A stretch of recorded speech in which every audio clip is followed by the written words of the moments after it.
अपने चंचल मन को एवं चंचल उपयोग को स्थिर करने के लिए जिनवाणी माता के माध्यम से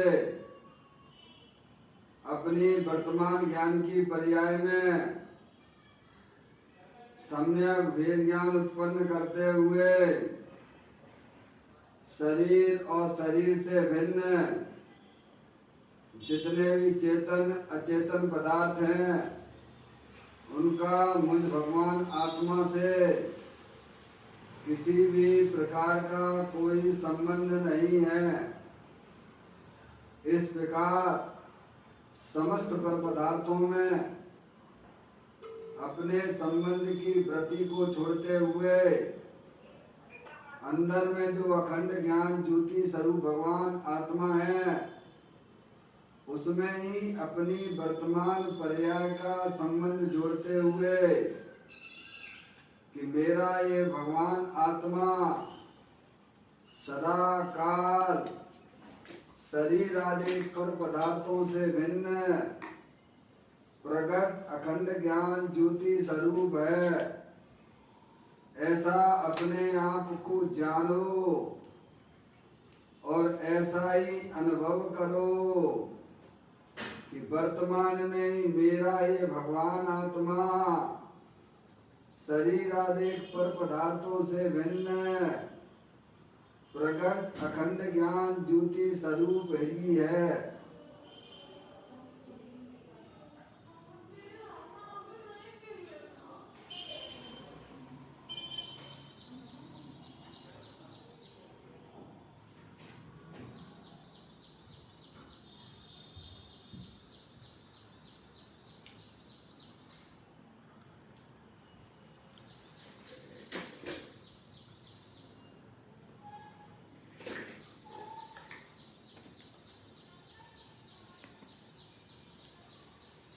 इसी प्रकार से संसार अवस्था में आत्मा की पर्याय में जो विविध प्रकार के पुण्य पाप के परिणाम होते हैं वे समस्त परिणाम पर के लक्ष्य से होने वाले भाव हैं।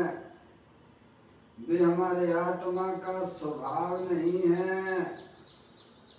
ऐसे समस्त रागादिक परिणामों में एकत्व बुद्धि, ममत बुद्धि, कर्तृत्व बुद्धि, भोक्तृत्व बुद्धि तथा उन रागादिक परिणामों की ज्ञाता बुद्धि को भी छोड़ते हुए अंदर में जो अखंड ज्ञान ज्योति स्वरूप भगवान आत्मा है जो कि पूर्ण वीतराग स्वरूप है, सुख शांति का भंडार है।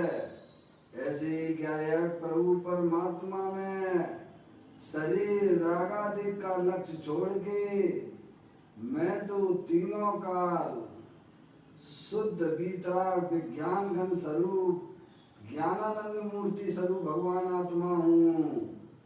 ऐसा अपने आप को जानो और ऐसा ही अनुभव करो कि मैं वर्तमान में ही शरीर रागादिक से भिन्न पूर्ण ज्ञानानंद मूर्ति स्वरूप भगवान आत्मा हूँ।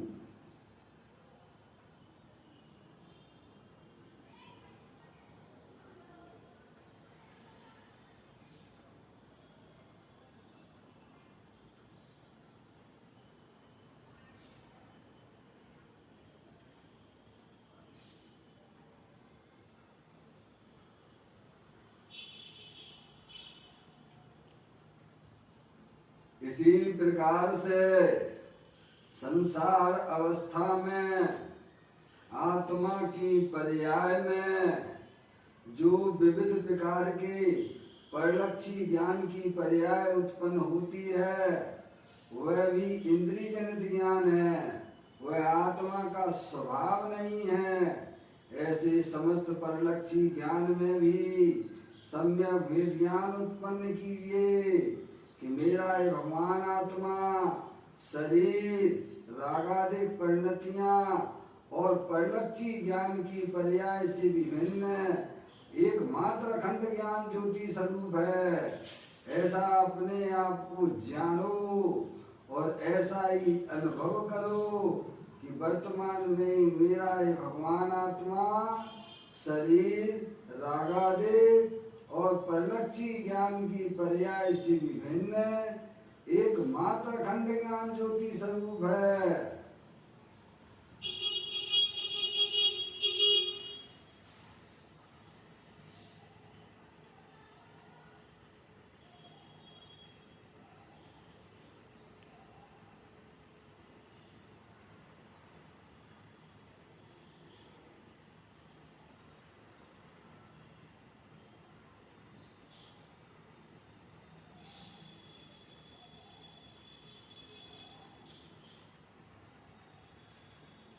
मेरे भगवान आत्मा में शरीर आदि पर पदार्थों का प्रवेश नहीं होता है।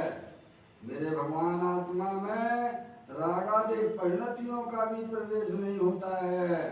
मेरे भगवान आत्मा में परलक्षी ज्ञान की पर्याय का भी प्रवेश नहीं होता है, क्योंकि मेरा ये भगवान आत्मा सदाकाल शुद्ध वीतराग विज्ञान घन स्वरूप है।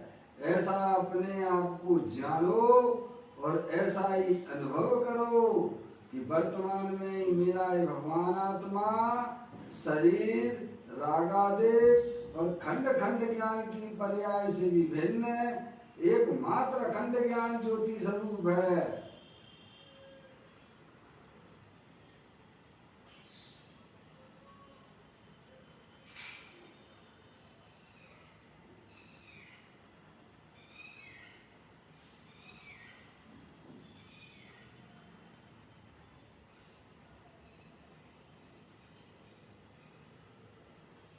द्रव्य कर्म भाव कर्म नौ कर्म रहित शुद्धात्म स्वरूपो मेरा ही भगवान आत्मा सदा काल ज्ञानावर्णादि 8 कर्मों से रहित है। मेरा ही भगवान आत्मा मोह राग द्वेष भाव कर्मों से भी रहित है। मेरा ये भगवान आत्मा शरीर आदि 9 कर्मों से भी रहित है। इस प्रकार द्रव्य कर्म भाव कर्म 9 कर्म रहित मैं तो एकमात्र परम पवित्र शुद्धात्मा हूँ, ऐसा अपने आप को जानो और ऐसा ही अनुभव करो कि मैं तो तीनों काल परमात्म स्वरूप शुद्धात्म वस्तु हूँ।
दृष्टि जिनेश्वर और पर्याय दृष्टि जिनेश्वर की चर्चा महान ग्रंथ के माध्यम से हम और आप यहाँ इसका स्वाध्याय कर रहे हैं।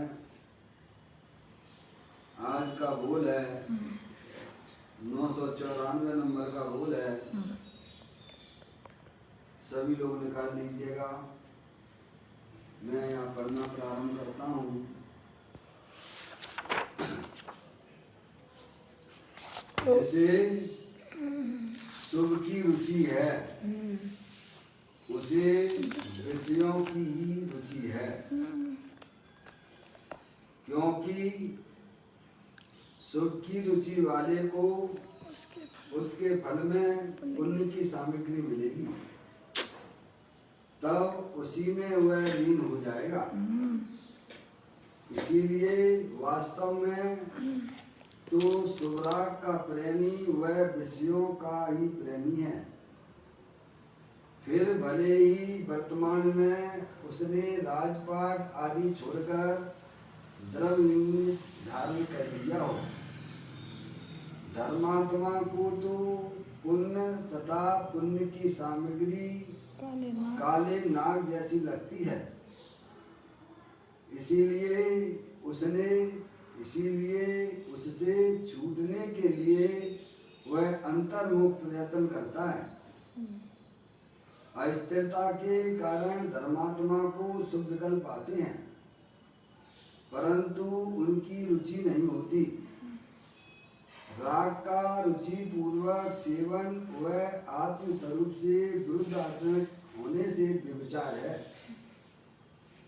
अज्ञानी को राग का सेवन रुचि पूर्वक होता है।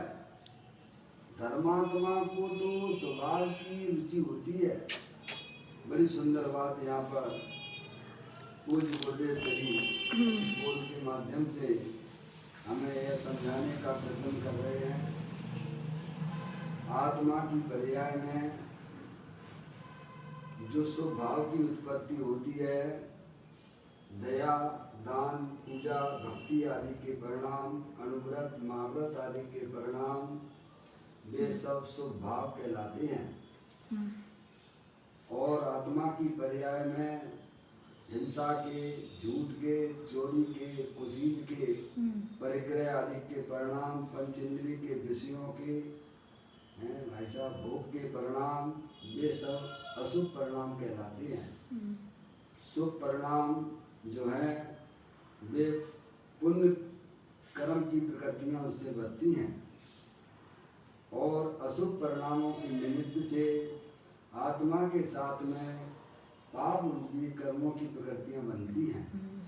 ये अनादि अनंत सत्य है, समझ में आ लिया। और परिणाम के बिना यह आत्मा कभी रहता नहीं है। ये वस्तु स्वरूप है। प्रत्येक द्रव्य जो है परिणाम सहित ही होता है। उत्पाद व्यय ध्रुव उत्तम सत, ऐसा उमा स्वामी महाराज ने तत्वार सूची के 5वें अध्याय में 30वें नंबर के सूत्र में लिखा है कि जो वस्तु होती है वह उत्पाद व्यय ध्रुव उत्तम सत होती है। जगत में वस्तुएं जाति अपेक्षा से 6 हैं। जीव द्रव, पुद्गल द्रव, धर्म द्रव, अधर्म द्रव, आकाश द्रव और काल द्रव। जो जानने देखने वाली जो चैतन्य वस्तु है वह अरूपी है, समझ में आ गया। और उसमें हर समय परिणमन शुभ अशुभ भाव से अनादि काल से चला आ रहा है, समझ में आया। परिणमन के बिना कोई वस्तु होती नहीं है। परिणति सब जीव की 3 भांत वर्णी, एक पुण्य, एक पाप, एक लाभ हरनी। आप आत्मा हो, जानने देखने वाले पदार्थ हो, वस्तु हो, आपको अपने परिणामों की तरफ ध्यान देना चाहिए कि वर्तमान में हमारे परिणामों में क्या चल रहा है।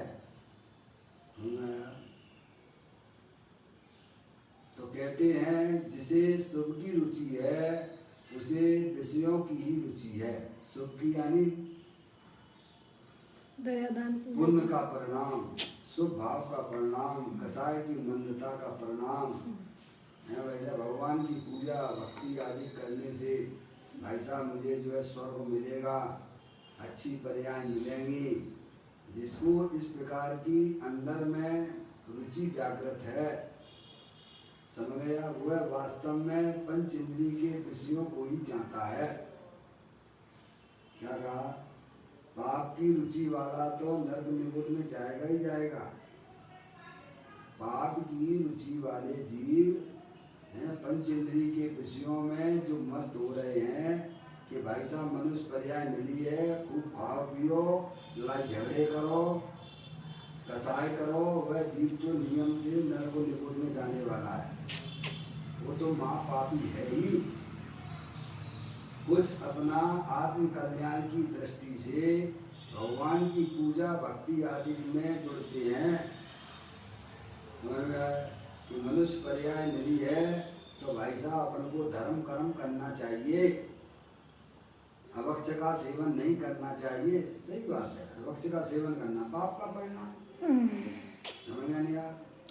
भक्ष का सेवन करना पुण्य का परिणाम, दया दान पूजा भक्ति आदि के परिणाम वह शुभ परिणाम है, समझ गया? लेकिन मेरे को बढ़िया जो है देवगति मिलेगी, इससे क्या मिलेगी? मिलेगी, इसमें कोई दो राय की बात नहीं है। प्रकृति में इनका बंटवारा है, समझ गए आप? प्रकृति में हर एक परिणाम का बंटवारा होता है। आप जैसे अपने परिणाम रखोगे वैसे कैसा में आपको उस प्रकार की व्यवस्था मिल जाएगी। समझ में आया? इसमें कहीं कोई दिक्कत वाली बात नहीं है। एक द्रव दूसरे द्रव का करता धरता नहीं है, यह अनादि अनंत सत्य बात है। जो इस बात को समझता है वह अपने परिणामों को भी ध्यान से रखता है। जैसे इन बातों पे विश्वास नहीं है, भगवान भला करेंगे, समझ गए नहीं? आप तो अपन खूब भगवान की पूजा भक्ति में 24 घंटा लगे रहिए, कैसे हम एक दिन अपन को जो है देवगति मिलेगी और वहाँ विषय भोगों को खूब भोगेंगे। तो काय की रुचि है? बोलो, बिन मांगे मोती मिले, मांगे मिले न भीख। क्या? अरे प्रभु अनंत परमात्मा आदि की भक्ति आदि करने से तो स्वयं में भी पुण्य की सामग्रियां मिलती है। भगवान तुम चाय करके क्यों भ्रष्ट होते हो? सही बात है।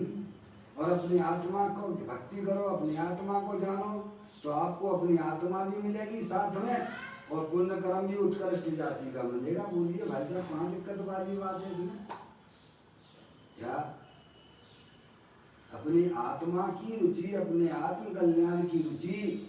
मुझे तो इस मनुष्य पर्याय में, देखें इनका फोन क्यों कर आता है, इस मनुष्य पर्याय में मुझे तो मात्र एक अपने आत्मा का कल्याण करना है, जो मैंने पूर्व में कभी नहीं किया है। मैं अनादि अनंत रहने वाले चेतन भगवान आत्मा हूँ, अरूपी हूँ।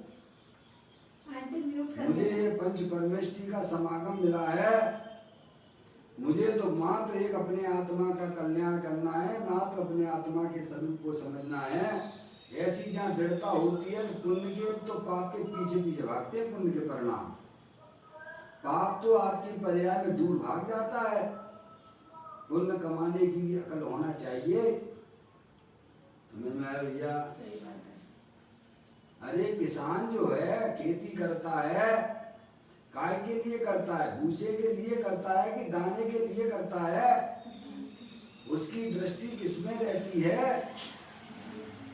भूसे की दृष्टि रहती है कि दाने की दृष्टि के लिए खेती करता है। यानी जीव भी भगवान की पूजा भक्ति आदि करते हैं, पर उनकी दृष्टि किसके ऊपर है? अपने स्वभाव के ऊपर है। काय के ऊपर है? समझ नहीं आप? तो जो अपने आत्मा को भूलकर मात्र शुभ भावों में ही कैसे रुचि जागृत रखते हैं, वे वास्तव में देव गति में जाएंगे या मनुष्य पर्याय मिलेगी और खूब पंच इंद्रिय के विषयों का भोग करेंगे। तो उसमें क्या होगा? फिर दुर्गति में जाएंगे। फिर क्या होगा? पंच इंद्रिय के विषयों को सेवन करने का परिणाम तो भाई साहब पाप का परिणाम है, दुर्गति का पात्र है। कौन सा परिणाम है? पाप का। ये कोई संसार से छूटने की बात है क्या? नहीं। ऐसा कोई उपाय करो कि भाई साहब ये आत्मा 4 गति 84 लाख योनियों के जन्म मरण से छुटकारा प्राप्त करे। वो उपाय करो ना भगवान। अरे देव गति में तो ये जीव वैसे ही चला जाता है, वैसे ही चला जाता है। अनंत बार गए नहीं। सादिक 2000 सागर के लिए 30 पर्याय में यह जीव आता है। अनादि काल से निगोद में रहा है। कहाँ रहे हो भैया? निगोद। कहाँ से आ रहे हो? निगोद से आ रहे हो। कहाँ से आ रहे हो भगवान? कुछ पता ठिकाना है कि नहीं है? स्वरूप को भूल के निगोद से ही आ रहे हैं। ये शरीर में आए हो तो इससे पहले कहीं थे कि नहीं थे? थे। कहाँ से आ रहे हो? भगवान कहते तुम निगोद में थे। समझ गए नहीं आप? दो ही जगह रहबे की है। जमीन कंध में तुम कीड़े बनकर ऐसे बिलबिला रहे थे। कल आया था ना, प्याज के अंदर जैसे प्याज को तलते हैं ना कड़क कड़क करके, ऐसे तू बैठा बैठा तड़पता रहा उसमें। कड़कता। समझ गए नहीं आप? तुम्हें पता नहीं है? भूल गए सब बात। ये भी भगवान के ज्ञान से कोई बातें छुपी नहीं रहती है। उनकी दिल ध्वनि में ये बात आई है कि तुम अनादि काल से भाई साहब निगोद में थे, जमीन कंध के अंदर बिलबिला रहे थे, बैठे हुए थे उसमें। समझ में आया? कोई ऐसा शुभ परिणाम आपके परिणामों कसाई की मान्यता हुई तो भाई साहब तेरा सादिक पर्याय में जीव आ जाता है। सादिक 2000 सागर के लिए आता, ज्यादा से ज्यादा, ज्यादा से ज्यादा कह रहा हूँ। नहीं तो जो है भाई साहब एक 30 पर्याय मिली और वापिस फिर चले गए। फिर वापिस निगोद चले गए। अरे निगोद से निकलना बहुत ही दुर्लभ दुर्लभ दुर्लभ दुर्लभ दुर्लभ है। समझ में आया भैया? दुर्लभ है निगोद से थावर और 10 गति पानी। एक ही काम इस जीव ने अनादि काल से अच्छा किया है कि निगोद से निकल आया है। ऐसे हमारे बहुत से साथी जीव राशियां हैं जो अनंत काल से निगोद में ही हैं और कभी निगोद से निकलेंगे नहीं। अनंत काल तक निकलेंगे नहीं। निकले नहीं और निकलेंगे भी नहीं। समझ में आया? वहीं पर ऐसी उनकी पर्याय की योग्यता है। सोचिए, विचारिए। मनुष्य पर्याय मिली है तो सच्चा ज्ञान कीजिए, अपने आत्मा के स्वरूप को जानिए।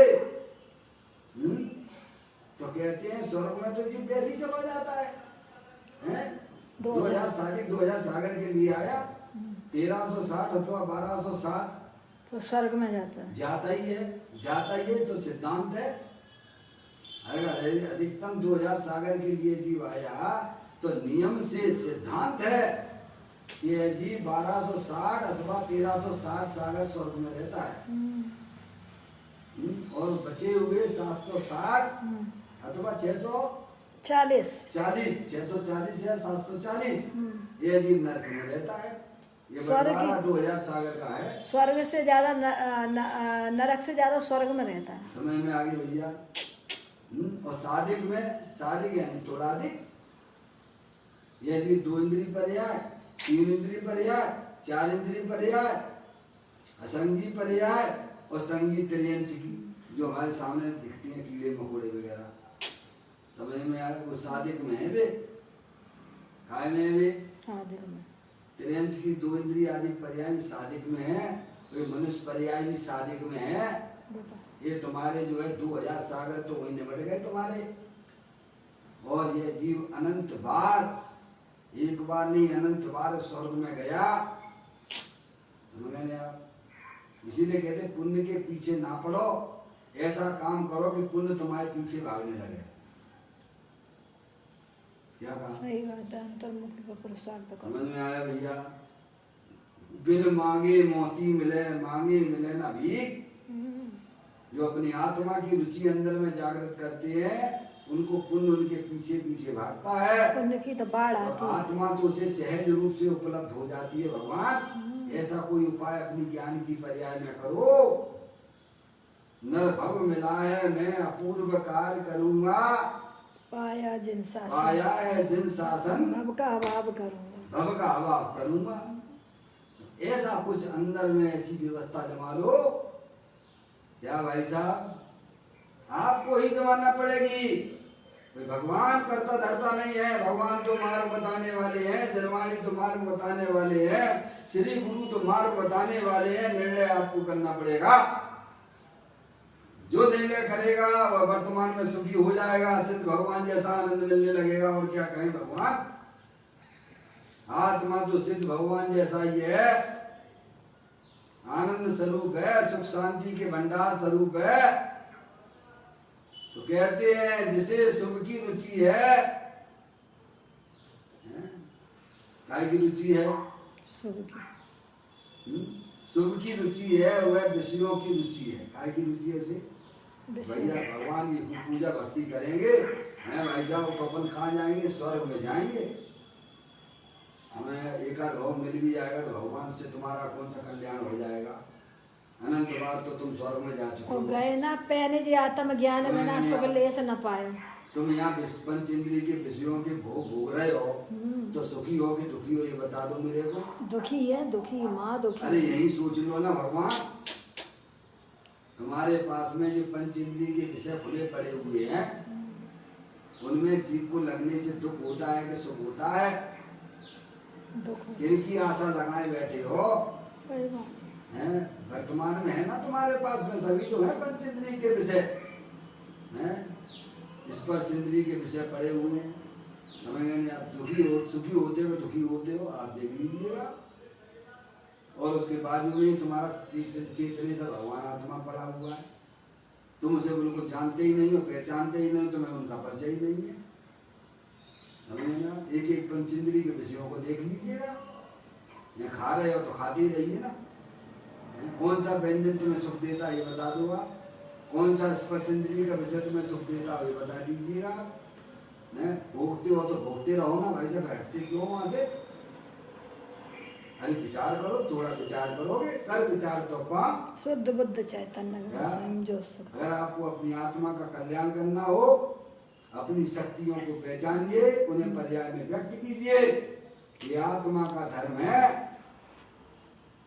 समझ गए ना?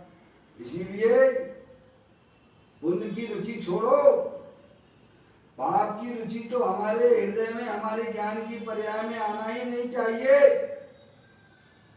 समझ में आया भैया? पुण्य की रुचि भी नहीं करना। अरे पुण्य तो तुम्हारे पीछे पीछे भागेगा भगवान, तुम एक बार अपनी आत्मा को समझने का प्रयत्न तो करो। कहते हैं जिसे सुख की रुचि है उसे विषयों की रुचि है, पंचेंद्रिय के बिना। हर देखो जीव, आप देखिएगा, आप देखिएगा धर्म के नाम पर, अरे भैया एक एक पैसा देंगे तो क्या मिलेगा? करोड़ पैसा मिलेगा, लाखों रुपए मिलेंगे भगवान। दान देंगे तो इस भाव में दोगे तो अगले भाव में मिलेगा। क्या करोगे तुम? अभी तुम खुद परेशान हो, समझ गए आप? इसलिए मति को व्यवस्थित करने का प्रयत्न कीजिए, सब तरफ से अपना ज्ञान की पर्याय में निर्णय कीजिएगा। समझ गए आप? तो कहते हैं शुभ की रुचि है, उसे विषयों की ही रुचि है। जिसे लगता है कि मेरा कल्याण हो जाएगा, पराश्रित रह के हमारा कल्याण किसी का नहीं हुआ है। अनंत बार हमारी आत्मा की पर्याय में ऐसे शुभ परिणाम हुए हैं।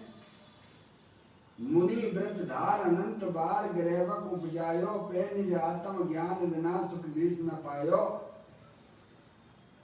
नौवे गिरवे नो की हद पाई, अनंत प्रिया। तो काय से हुई है? पुण्य से कि पाप से? पुण्य से। बोलो भैया काय से मिली है आपको?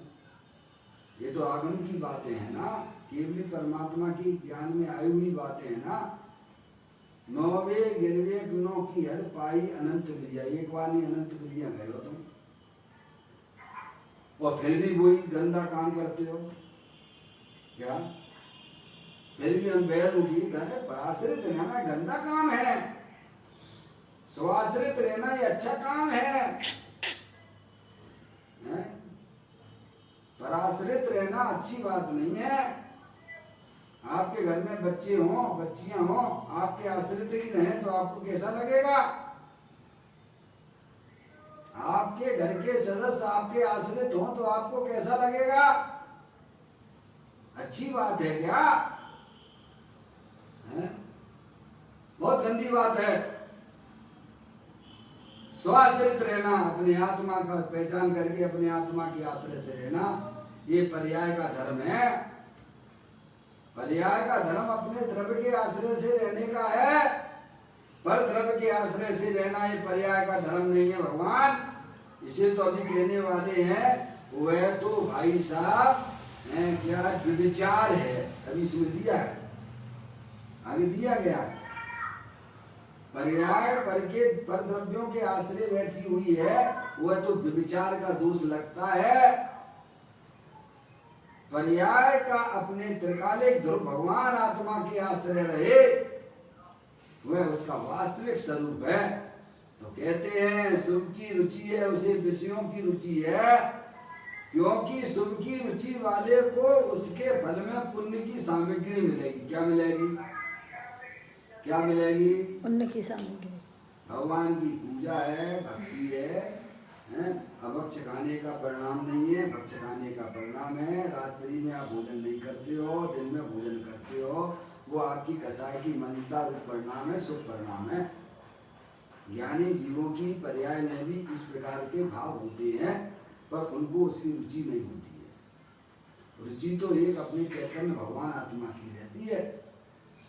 समझ में आया भैया?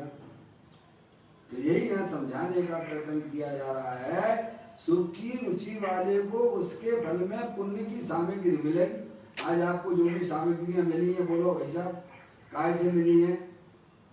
पुण्य से ही मिली हुई है। शरीर की निरोगता है, जितनी भी है उतनी सही। बाहर में स्त्री पुत्र आदि के जितनी आपकी बात मान रहे उतना समझ लेना चाहिए। पुण्य की वजह से ही है सब। समझ नहीं आप? खाने पीने की व्यवस्थाएं आपके अनुकूल जमी हुई है, सब पुण्य का ही है, सब पुण्य का ही ठाट बाट है। समझ नहीं आप? पाप के परिणामों से पाप के कर्म बनते हैं और प्रतिकूलता मिलती है, शरीर रोगी मिलता है, शरीर में रोग होता है। समझ नहीं आप? प्रतिकूलताएं बाहर में मिलती है, शरीर में प्रतिकूलता मिलती है, पाप से मिलती है। ज्ञानी कहते हैं पुण्य पाप फल माई हरक बिलखो मत बाई, यह पुद्गल पर जाए उपज बिन से ताई, लाख बात की बात यही निश्चय उरलाओ, तोरी सकल जग दंड बंद निज आत्म ध्याओ। 400 वर्ष पहले पंडित जी हुए दौलत राम जी, समझ में आया भैया? उन्होंने अपने ग्रंथ के अंदर ये बात लिखी है, पुण्य पाप फल माई हरक बिलखो मत बाई। है भाई साहब, पुण्य पाप ये तो भाई साहब आने जाने वाली चीजें हैं।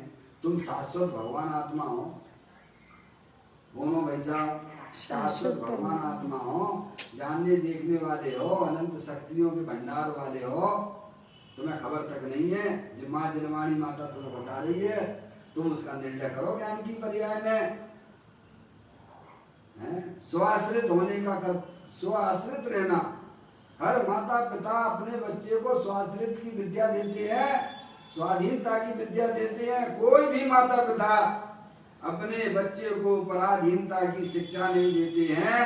ऐसे हमारे अरिहंत परमात्मा माँ जलवाणी माता श्री गुरु अपने भक्तों को स्वाश्रित होने की कला बताते हैं कि अंदर में जय देवालय में विराजमान भगवान आत्मा अमूर्तिक है, अनंत शक्तियों के भंडार वाला है। तू उसका ज्ञान कर, तू उसका आश्रय ले, तो पर्याय में वर्तमान में सुखी हो जाएगा। कहते हैं शुभ की रुचि वाला भगवान की पूजा भक्ति कर करके कहे समय मेरा कल्याण हो जाएगा, ये भरोसे में ना रहना। भगवान ने ये मार्ग नहीं बताया है, पराश्रित व्यवहार नहीं बताया। क्या समझ में आया भैया? होता है वो बात अलग है, लेकिन माँ जलवाणी माता अरिहंत परमात्मा श्री गुरु स्वाश्रित रहने का उपाय बताते हैं। कहते हैं सुख की रुचि वाले को उसके फल में पुण्य की सामग्री मिलेगी, तब उसी में वह लीन हो जाएगा। देखो ना, लोगों को स्वाध्याय करने का टाइम नहीं है, प्रपंचन में ही लगा रहता है। वो समझ रहा कि मेरे कमाने से पैसा आता है। तुम एक नंबर की चटाई तुम्हारे कमाने से पैसा तुम्हारे घर में नहीं आता है। पूर्व पुण्य से होता है इसे। पूर्व में तुमने पुण्य किया था, उसके तो फल में वर्तमान में तुम्हें अनुकूल सामग्री मिली और तुम वहां में मस्त हो रहे हो। वर्तमान कमाने का परिणाम तो पाप का परिणाम है। आना था बहुत अच्छा और आया कटके, क्या हुआ? पाप के परिणामों से तो आत्मा के साथ में जो कर्म प्रकृतियां पूर्ण रूप से बनी हुई थी वे भी भाई साहब पाप रूप कन्वर्ट हो जाती हैं। समझ में आया क्या सिद्धांत है? विषय भोगों के परिणाम में पाप रूप परिणाम है। हमारी आत्मा के साथ में जो पुण्य रूप प्रकृतियां पड़ी हुई हैं वे उल्टी पाप रूप और बदल जाती हैं। समझ में आया भैया? और पुण्य के परिणामों से जो पाप रूप प्रकृतियां पड़ी हुई हैं वे ऑटोमेटिक सत्ता में जो पड़ी हुई है वे पुण्य रूप परिवर्तित हो जाती है, संक्रमण हो जाता है उनका। ऐसी कोई वर्तमान में निमित्त नैमित्तिक परिणामों का है। समझ रहे आप? हम समझ रहे हैं कि भाई साहब दुकानदारी में लगे हुए हैं, पैसा खूब कमा के ला रहे हो, ये तुम्हारे पूर्व पुण्य के उदय से आ रहा है। तुम्हारे वर्तमान भाव के परिणाम संकलित परिणाम है, उनसे तो पाप प्रकृतियां बन रही हैं और अंदर में जो पुण्य प्रकृतियां पड़ी हुई हैं उनकी सत्ता वे भी बदल के पाप रूप हो जाती हैं। नुकसान का धंधा कर रहे हो, कोई तुम अच्छा काम नहीं कर रहे हो। भगवान तुम्हें पता नहीं है। माँ जन्माणी माता हमको सिखाती है, बताती है। समझ आप? जो भी बाहर में जिसको भी जैसी अनुकूलता है वह उसके पुण्य के उदय में मिलने वाली है और जो भी प्रतिकूलता है वह उसके ही पाप के उदय से मिलने वाली है। इसमें भगवान कोई करता धरता नहीं, भगवान तो मार्ग बताने वाले हैं। वस्तु स्वरूप का उन्होंने हमें ज्ञान करा दिया है। समझ आप? कहते हैं उसके फल में यानी पुण्य भाव में पुण्य के परिणाम से क्या हुआ भाई साहब? उसका फल आएगा तो क्या होगा? विषय भोग की सामग्री मिलेगी, पंचेंद्रिय अनुकूल सामग्रियां मिलेंगी और फिर उसमें तुम लग जाओगे। आज देखो ना कैसे हैं कितने लोग स्वाध्याय में, पहले तो उनके पास कुछ नहीं था, अब पुण्य उनका आ गया तो भाई साहब स्वाध्याय छोड़ दिया। देख लो ना, अपने सामने की तो बात है, उसी में लग गए, मस्त हो गए, खाए पिए और सो गए आराम से। अभी तुम यही तो देख लो देवगति में क्या होता होगा। समझ आप? उसी में बस मस्त रहते हैं, दूसरी बात अपने आत्मा की सोचते ही नहीं, आत्मा के बारे में विचार भी नहीं करते कि मैं कौन हूँ, मेरा क्या स्वरूप है।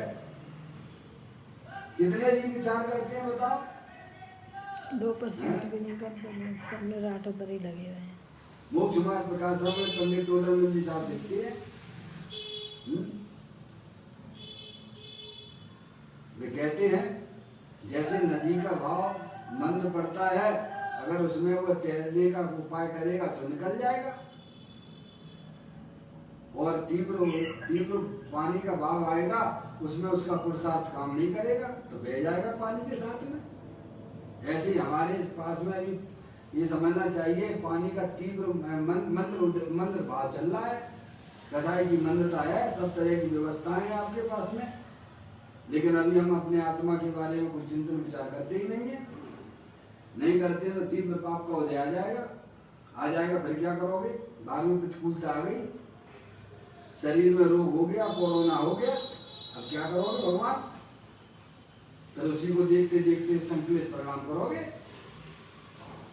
कोई है आपके प्रेमी है, घर में है, कोई प्रतिकूलता आ गई, वो तो आ सकती, किसी के भी आ सकती है, आ सकती है कि नहीं आ सकती है।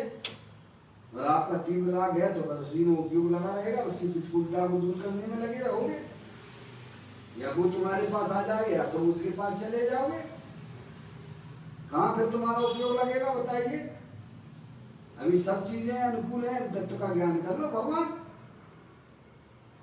समझ में आया? अभी आपके पास में सब व्यवस्थाएं बढ़िया दिया है।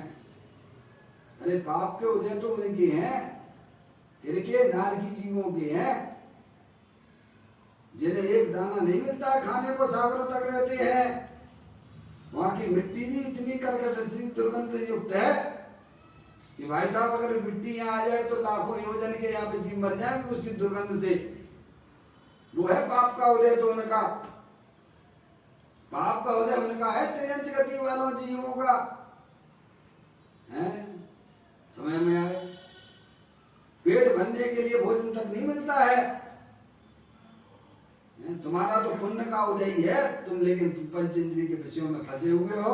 वहां से अभी अपने आत्मा के बारे में बिल्कुल नहीं सोचते। तो नियम से त्रियंच गति में जाना पड़ेगा, नरक में जाना पड़ेगा। इसमें भगवान कुछ करने वाले नहीं, भगवान तो वस्तु स्वरूप को बताने वाले हैं। हमें अपनी पर्याय में जागृति लाना चाहिए। कहते हैं फिर पुण्य का उदय आएगा, शुभ भाव किए, शुभ भाव की रुचि रही, फिर पुण्य के उदय से बाद में फल सामग्रियां मिलेंगी, पुण्य की सामग्री मिलेंगी और फिर उसी में तुम लगे रहोगे। देखो आप, अनुकूलता मिलती जाती है, जीव फैलता चला जाता है, उसी में उसको आनंद आने लग जाता है। पहले हमारे घर में कुछ नहीं था, अब लाड़ी बाड़ी गाड़ी सब आ गई है। अब बस उसमें घूमते रहिए आप। कहाँ जाना है साहब, सोचिए, विचारिए आप।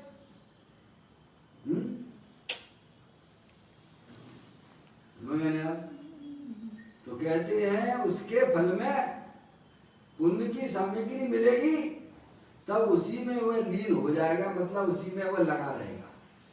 समझ गए आप? खूब खा पियो मौज करो, बहुत बढ़िया भाई साहब, अपना तो पूछो मत। सब भूल जाता है, सब भूल गया ना। पूर्व में तुम भाई साहब कीड़े मकोड़े थे, तुम्हें पता नहीं है। भगवान कह रहे हैं तुम अपनी ज्ञान की पर्याय में निर्णय करके देख लो। आज तुम्हें जो मनुष्य पर्याय मिली है, आपके पुण्य की वजह से मिली है। आपने कुछ सत्कर्म करे थे, माँ जनवाणी माता सुनने को मिल रही है, कुछ सत्कर्म किए थे, तब सत्य बातें मिल रही है। ये देखो नहीं जैन लोग कितने हैं, कितने लोग स्वाध्याय करते हैं, कितने लोग अपनी आत्मा के बारे में विचार करते हैं। लेकिन इतना ही हमारे लिए पर्याप्त नहीं है, हमें तो आगे जाना है। हमें तो आगे जाना है। जो अन्य पर्यायों में पूर्व में जो हमने काम नहीं किया था, वो काम यहाँ पर करना है। समझ में आया भगवान?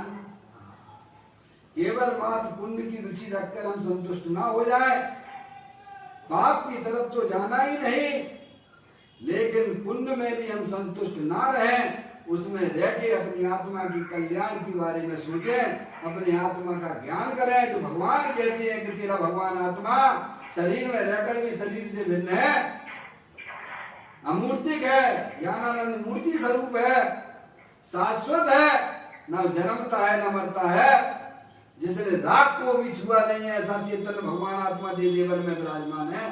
तू उसकी दृष्टि कर, उसका आनंद ले।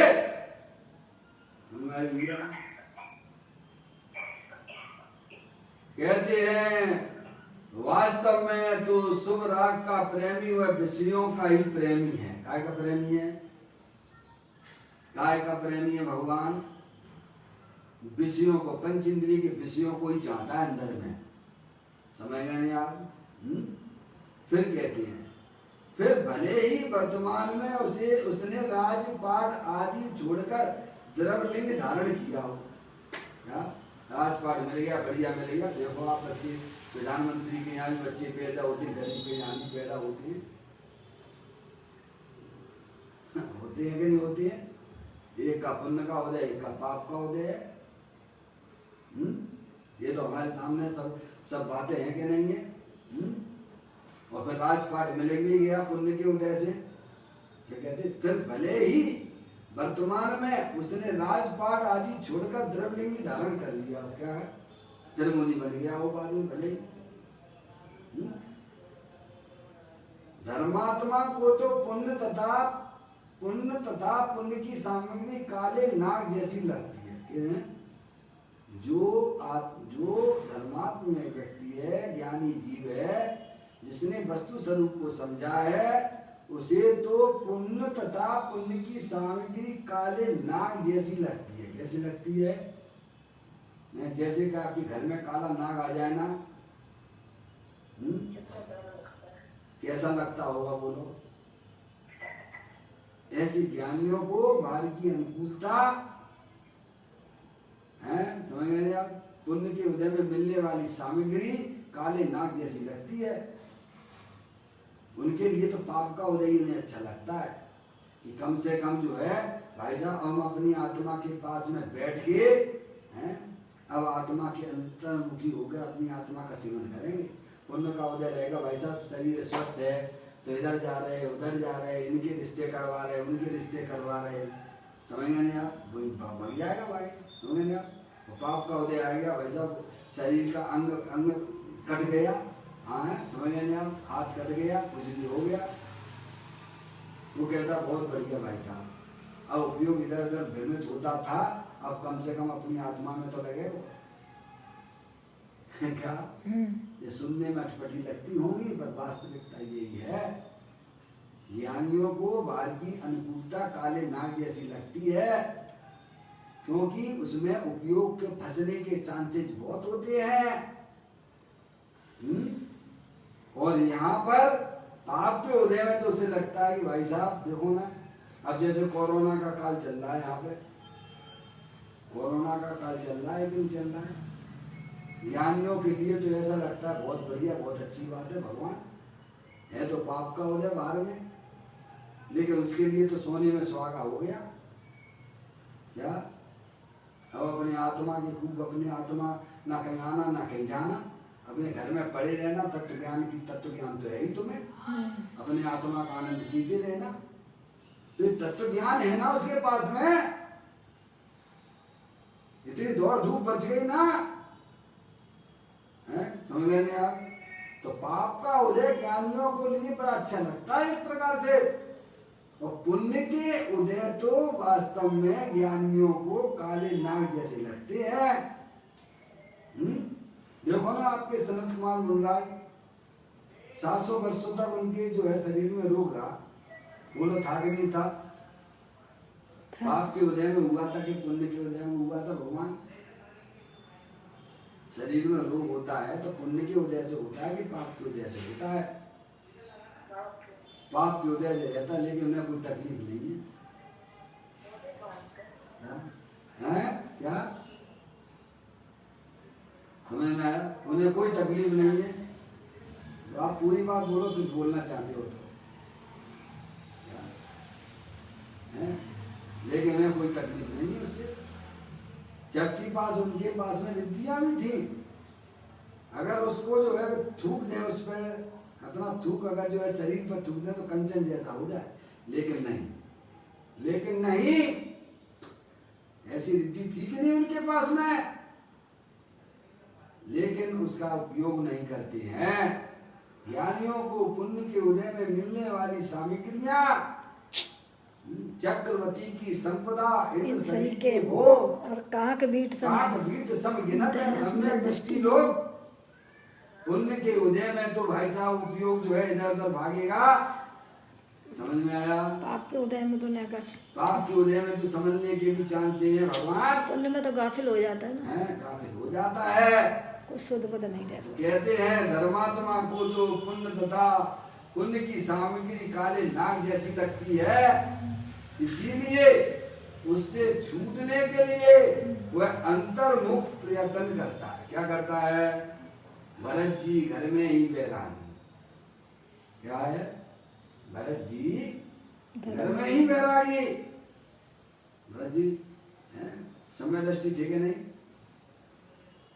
है, छह समय दृष्टि थी, लेकिन कितनी संपदा, लेकिन उसकी तरफ देखते नहीं थे।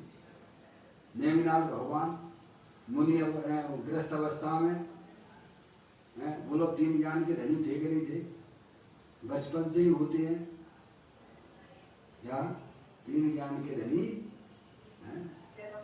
जन्म से होते हैं, लेकिन वे कभी भी उनका उपयोग नहीं किया उन्होंने उन अवधि ज्ञान का। अरे थोड़ा पता लगा लेते भगवान हमारी शादी होनी है कि नहीं होनी है, तो ये फालतू का आडंबर क्यों होता, पता लगा सकते थे नहीं लगा सकते थे, लेकिन उन्हें उपयोग नहीं किया। जो सहज चल रहा है होने दो, देखते हैं कैसे में क्या दिक्कत है उसमें, समझ में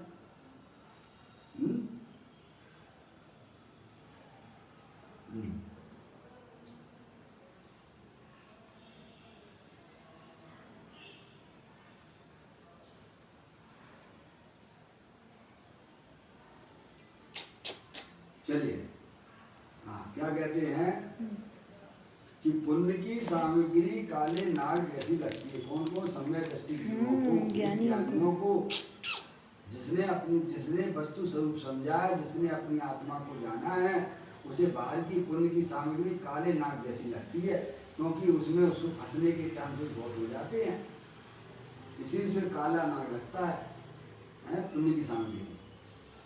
और कहते हैं कि इसीलिए उससे छूटने के लिए वो अंतर्मुख प्रयत्न करता है। क्या करता है? अंतर्मुख प्रयत्न करता है अपने चैतन्य का। क्या करता है? त्रिकाली का भाई लक्ष्य। साहब मैं जल्दी से जल्दी अपना काम कर लूं फटाफट, और संसार से और ये दुनियादारी छोड़ो, वैर मुक्ता जो है वो सब पराधीनता सब संसार के कारण है, इसमें कुछ नहीं रखा है। अनादि काल से मेरा आत्मा वैरमुखी रहा है और यूं ही जन्म मरण करता रहा है। हमारी भलाई तो उसी में है कि अंतर्मुखी होकर अपने क्या है परमात्मा के रसा स्वादन लेते जाओ। समझ गए नहीं आप?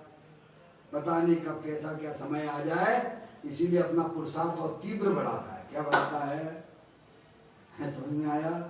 और पर्याय अपना पुरुषार्थ बढ़ा लेता है, चाहे मृत्यु आ जाए, चाहे मृत्यु लाखों वर्षों तक आए, हम तो अपनी पूरी तैयारी के साथ में बैठे हुए हैं। समझ में आया भैया? ऐसे वेद ज्ञानी हुआ करते हैं।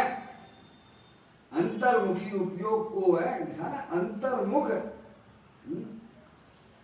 कहते हैं उससे छूटने के लिए कि मेरी परिणति बाहर में फंस ना जावे, इसीलिए अपना पुरुषार्थ और अंदर बढ़ाता है।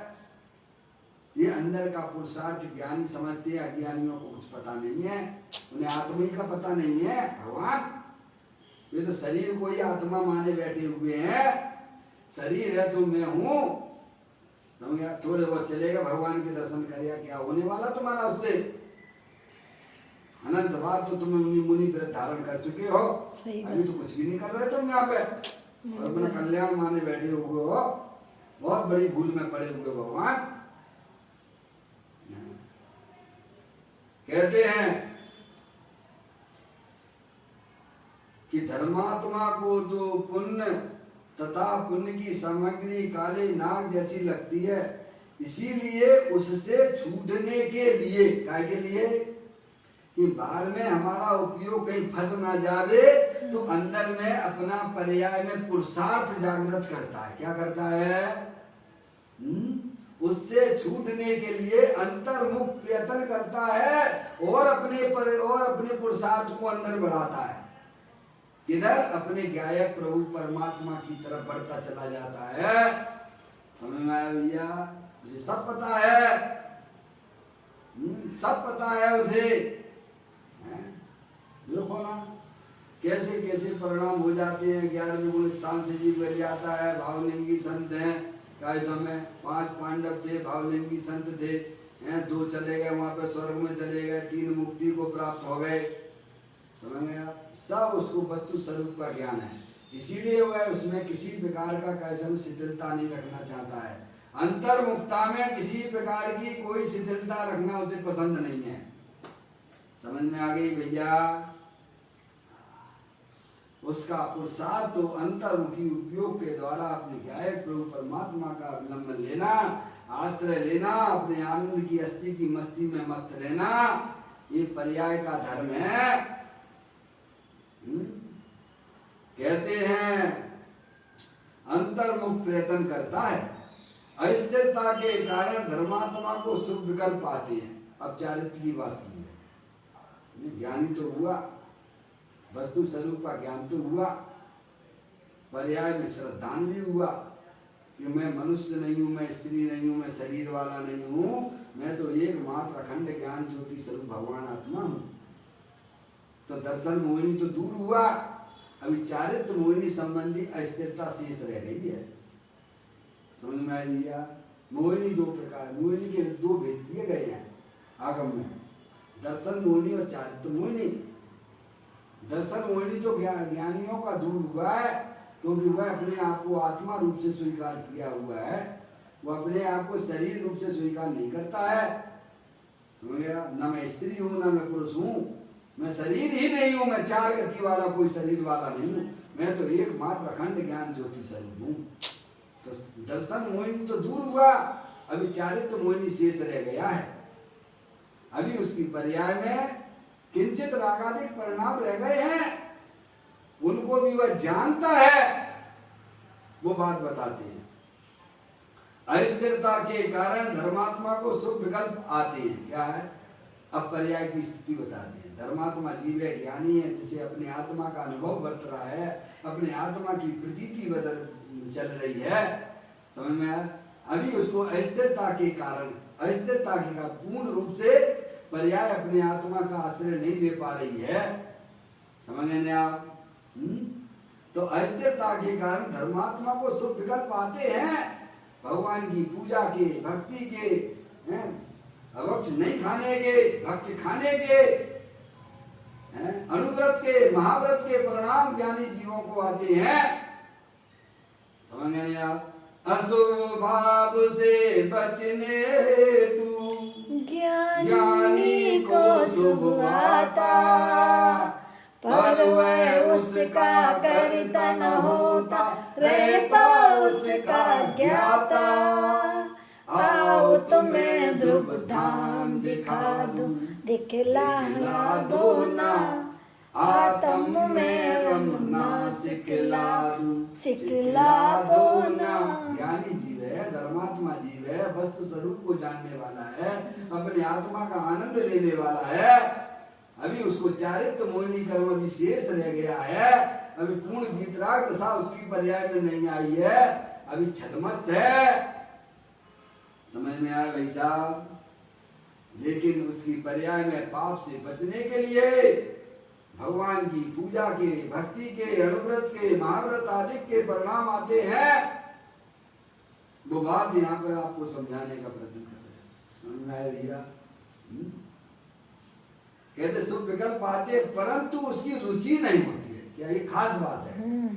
क्या पाप से बचने के लिए ज्ञानी जीवों की पर्याय में शुभ राग आता है, भगवान की पूजा, भक्ति आदि, अनुव्रत, महाव्रत आदि के परिणाम आते हैं, लेकिन उसको अंदर में उसकी रुचि नहीं होती है। रुचि तो एक अपने आत्मा की है। किसकी रुचि है?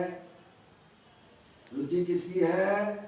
एकमात्र अपने आत्मा, एकमात्र अपने आत्मा की है। अखंड ज्ञान ज्योति स्वरूप भगवान आत्मा की है, उसका ही भला होगा। हाँ, वही संसार से के परिणामों की रुचि उसे बिल्कुल भी नहीं है। ऐसा ज्ञानी हुआ करता है, ऐसा सम्यक दृष्टि जीव होता है, वस्तु स्वरूप को जानने वाला है, अपनी आत्मा का आनंद लूटने वाला है, लेकिन पूर्ण रूप से अभी आनंद नहीं लूट पा रहा है, तो अभी उसके परिणामों में पाप के परिणाम भी आते हैं, पुण्य के परिणाम भी आते हैं, उसकी भूमिका के अनुसार आते हैं। पर वो उन्हें अच्छा नहीं मानता। समझ में आया भैया? पर उनकी उसे रुचि नहीं है। रुचि तो अपने चैतन्य की है। ये आपको विशेष समझना पड़ेगा भगवान, बहुत गजब का है, समझेंगे नहीं आप? तो कहते हैं, देखिएगा, तो यहाँ बताते हैं अस्थिरता के कारण, अस्थिरता के कारण लिया ना, पर्याय में भी अस्थिरता है। अभी भगवान जैसी स्थिरता उसको नहीं मिल सके, समझे? छदमस्त जीव है। वो पूजा में आते ना, अस्थिरता जन प्रभो दोष भारी। क्या कह रहे हैं? अभी वह छदमस्त जीव है, अभी पर्याय में परमात्मा दशा प्रकट नहीं हुई है, पर्याय पूर्ण रूप से अपने क्या है प्रभु परमात्मा में लीन नहीं हुई है। सम्यक दृष्टि से लेके मूलराज तक सभी की पर्याय में उनकी भूमिका के अनुसार अस्थिरता रहती है, और जितनी द्रव्य स्वभाव का विलंबन है उतनी पर्याय में स्थिरता भी है। उसका पर्याय में दो रूप हो गए हैं, एक अस्थिर जन और एक स्थिर। अब पर्याय में दो रूप हो गए हैं, एक तरफ वीतराग धारा चल रही है और एक तरफ राग धारा चल रही है। कर्म धारा, वीतराग धारा अपने क्या है प्रभु परमात्मा का विलंबन लिए हुए है, और राग धारा है अभी उतना पराश्रय बुद्धि है, पराश्रय अभी राग चल रहा है।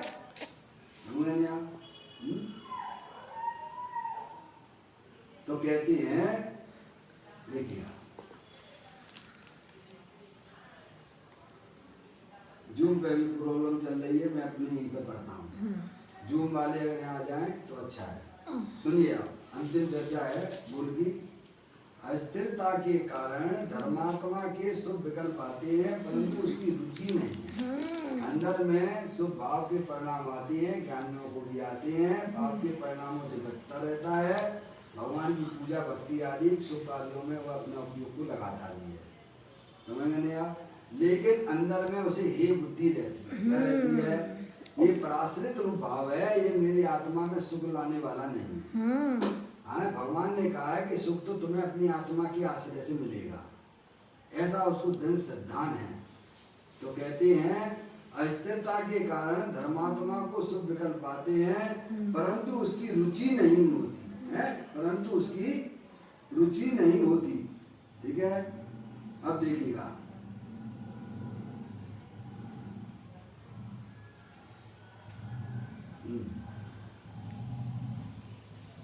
राग। एक मिनट, मैं चाहता हूँ कि ये लोग भी आ जाएं, जूम वाले भी।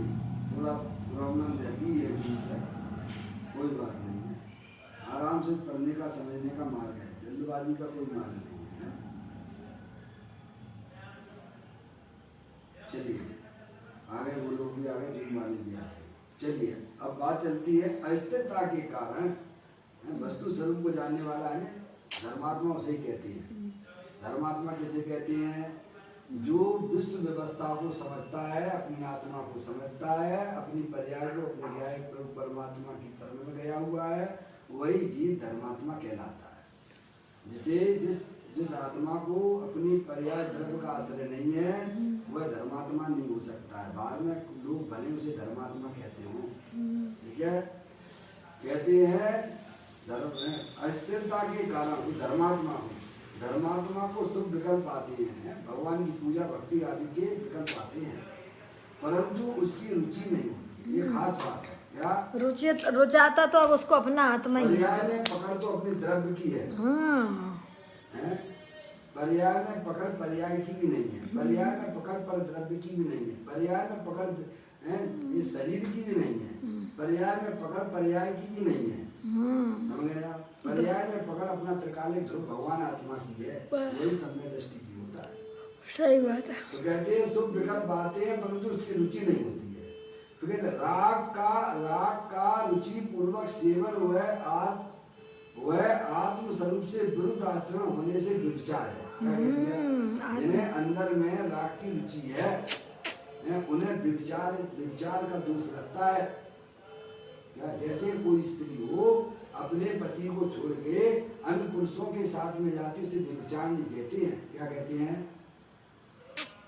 कोई स्त्री हो, अपने पति को छोड़ के अन्य पुरुषों के पास जाती है, अन्य पुरुषों के साथ रमण करती है, उसे व्यभिचार नहीं कहते हैं। अन्य पुरुषों के साथ रमण करे, वह व्यभिचारणी है। ऐसे ही पर्याय है तो आत्मा की द्रव्य की है, वो परद्रव्यों में रुचि रखती है, परद्रव्यों में रमण कर रही है, वो व्यभिचारणी है, क्योंकि अपने त्रिकालिक ध्रुव भगवान आत्मा को छोड़े हुए है। व्यभिचारणी क्यों कहा? इसीलिए कहा। राग की रुचि वाले को, राग परद्रव्य है, राग स्वद्रव्य नहीं है। राग क्या है? परद्रव्य। जैसे शरीर परद्रव्य है, जैसे आत्मा में होने वाले शुभ परिणाम वे भी परद्रव्य हैं, और परद्रव्य की पर्याय को जो रुचि है वह व्यभिचार का दोष आता है। उस पर्याय को तो अपने त्रिकालिक ध्रुव भगवान आत्मा, पर्याय किसकी है? पर्याय किसकी है? अरे अपने त्रिकालिक ध्रुव भगवान आत्मा की है। तो पर्याय को किसकी रुचि होना चाहिए थी? हो रही है, राग की रुचि है। भगवान को भक्ति करते करते भगवान तुम्हारा कल्याण नहीं होगा। तुम्हारा अपने आत्मा को समझो, अपने आत्मा की भक्ति करो। ज्ञान से ज्ञान में ज्ञान ही हो, कल्पनाओं का एकदम विलय हो, भ्रांति का नाश हो, शांति का वास हो। ब्रह्म प्यारे तेरी भक्ति में चल जाए सारे, मेरे शाश्वत शरण सत्य तारण तरण। ब्रह्म प्यारे तेरी भक्ति में चल जाए सारे। ऐसे पर्याय का स्वरूप हो जाता है। वह पर्याय अपने भगवान आत्मा की भक्ति करती है, पर की भक्ति करना यानी पर की रुचि रखना, वो व्यभिचार का दोष आता है। सही बात है। देखिएगा, रुचि की बात है। राग तो ज्ञानियों को भी होता है, उनमें दोनों में अंतर है। समझने आप? तो कहते हैं अस्थिरता के कारण धर्मात्मा को सुख विकल्प पाते हैं, परंतु उसकी रुचि नहीं होती है। राग का रुचि पूर्वक सेवन हुए आत्म स्वरूप से विरुद्ध आचरण होने से व्यभिचार है। क्या है? राग तो अपना विरोधी भाव है ना, आत्मा वितराग स्वरूप है। राग क्या है? राग विपरीत है। राग दुख रूप है, आत्मा सुख स्वरूप है, स्वभाव से विपरीत है। तो पर्याय गलत दिशा में जा रही है, गलत की रुचि रखी हुई है, तो विचार का दोष आ जाता है उस पर्याय में। अज्ञानी को राग का सेवन रुचि पूर्वक होता है। क्या? इसको अज्ञानी को कि भाई साहब ऐसा करेंगे तो अपन को जो है भगवान की पूजा भक्ति आदि में शुभ परिणाम होती है, भगवान है। लेकिन मुझे फिर क्या, जब देवगति में जाएंगे फिर मनुष्य पर्याय बढ़िया मिलेगी, तो वह काय की रुचि है? राग की रुचि है।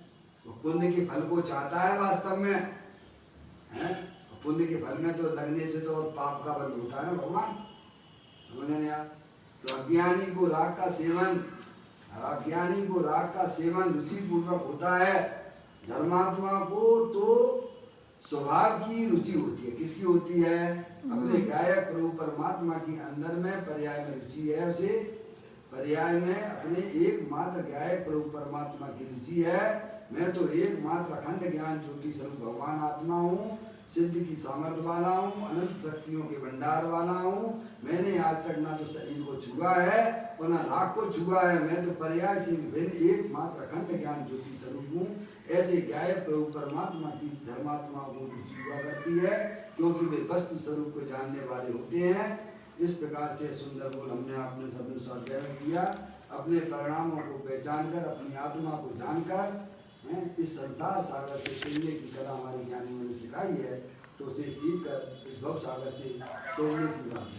चलिए अपना समय हो गया है उनके साथ। चैतन्य काय सुमरण प्रतिक्षण करो रे, भव के अनंत दुख को पल में हरो रे।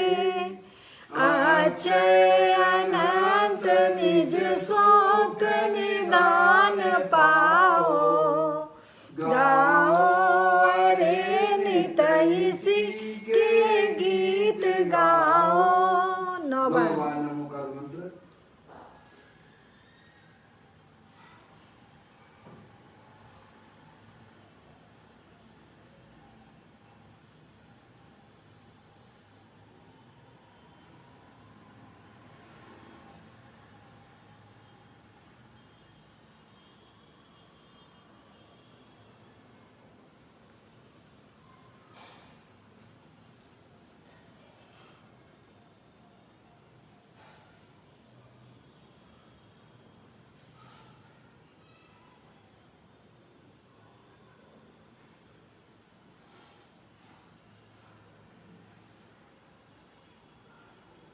बोलो द्वादशांग जनवाणी माता की जय।